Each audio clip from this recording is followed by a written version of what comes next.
के ऑपरेशन सिंदूर के फिलहाल स्थगित होने के बाद अब पाकिस्तान की सेना के फेक न्यूज प्रोपेगेंडा को भी धीरे धीरे अकल आने लगी है और पाकिस्तान से सच्चाई बाहर आने लगी है। पाकिस्तान सेना की कमर टूट चुकी है और उन्हें भारत की सेना ने धूल चटा दी है और अब पाकिस्तान की मिलिट्री मानने लगी है कि नुकसान कितना हुआ है। आंकड़े अभी उतने नहीं बता रहे हैं जितने हैं, मगर फिर भी पाकिस्तानी सेना ने आज पहली बार माना है कि उनके 11 सोल्जर्स मारे गए और 78 घायल हुए, क्योंकि तस्वीरें उनके जर्नल की खुद आई जहां वो अस्पताल में जाकर अपने घायल हुए जवानों का हाल पूछते नजर आए। तो आखिर अपनी बिल से बाहर आ गए पाकिस्तान के सेना चीफ जनरल मुनीर। और अब मैं आपको बताता हूं कि आखिर पाकिस्तान का नुकसान हुआ कितना और पाकिस्तान मान कितना रहा है।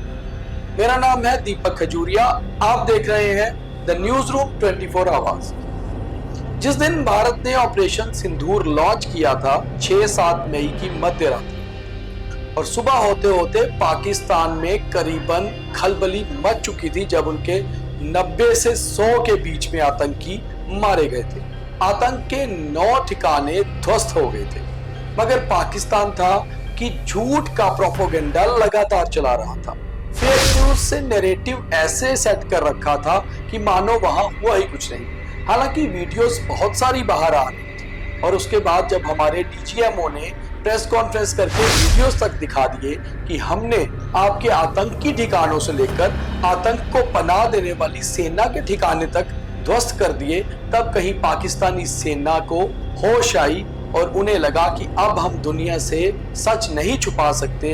तो आज सुबह पाकिस्तान की ओर से जो अपने आंकड़े दिए गए उसमें यह बताया गया कि पाकिस्तानी सेना के 11 जवान मारे गए, जिसमें से 6 पाकिस्तान की सेना के और 5 पाकिस्तान के एयरफोर्स के।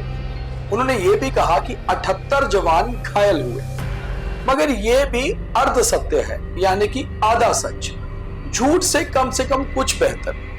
और जो सही सच है वो ये है कि पाकिस्तान के 40 से अधिक जवान मारे गए और 100 से अधिक घायल हुए हैं, क्योंकि उनके करीबन 25 से 30 जवान तो रावलपिंडी में ही एडमिट है।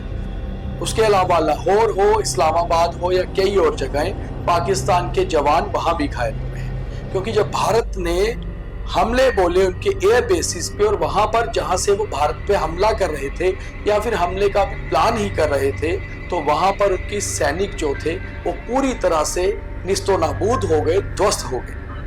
पाकिस्तान अपना जितना भी फेक एजेंडा चलाता रहे, सच्चाई यही है कि पाकिस्तान में खलबली मच चुकी है। पाकिस्तान के एयर बेस हो या उनके सेना के कई कैंप, उनमें भारी तबाही हुई है, जिससे शायद उभरने को पाकिस्तान को अभी कम से कम भी 5 साल लगे और शायद उससे भी कई ज्यादा साल। और इसके लिए जो पैसा खर्च होगा वो अलग अलग देशों से कर्ज लेगा।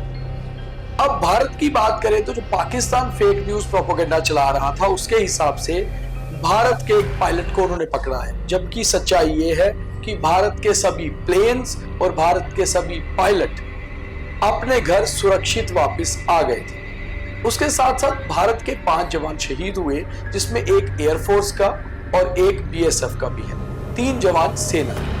और ये भी पाकिस्तान की जो सीमा पे हुई गोलीबारी है उसका मुकाबला करते हुए शहीद हुए। तो हमने जो पाकिस्तान की कबर तोड़ी है उसका दर्द इतना ज्यादा है कि अब पाकिस्तान कुछ ना कुछ सच्चाई उगल रहा है, चाहे अर्ध सत्य ही हो, कम से कम मान रहा है कि उसके जवान मारे गए और अभी आंकड़े धीरे धीरे बढ़ेंगे। तो पाकिस्तान के फेक न्यूज प्रोपेगेंडा और झूठ को आप भी उजागर करने के लिए नीचे कमेंट भी जरूर करिए और हमारी स्टोरी को ज्यादा से ज्यादा साथ ही साथ शेयर भी करिए, ताकि लोग समझ पाएं कि ये नैरेटिव जो पाकिस्तान सेट करना चाहता है दरअसल वो हम होने नहीं देंगे। बहुत धन्यवाद।